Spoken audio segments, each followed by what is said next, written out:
இந்த பெரியவர் என்ன யோசித்துட்டு உட்காந்துருக்கிறாருன்னு பார்க்குறீங்களா? கர்த்தர் படைத்த அத்தனை நாட்களுமே ஆசீர்வாதமான அருமையான நாட்கள் தான்.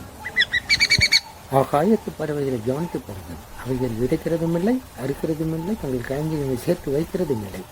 அவைகளையும் உங்கள் பிதா கைக்கூட்டுகிறார்.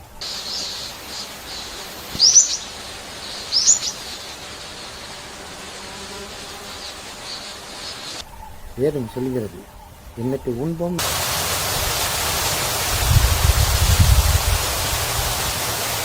எண்ணத்தை குடிப்போம் என்று உங்கள் ஜீவனுக்காகவும்,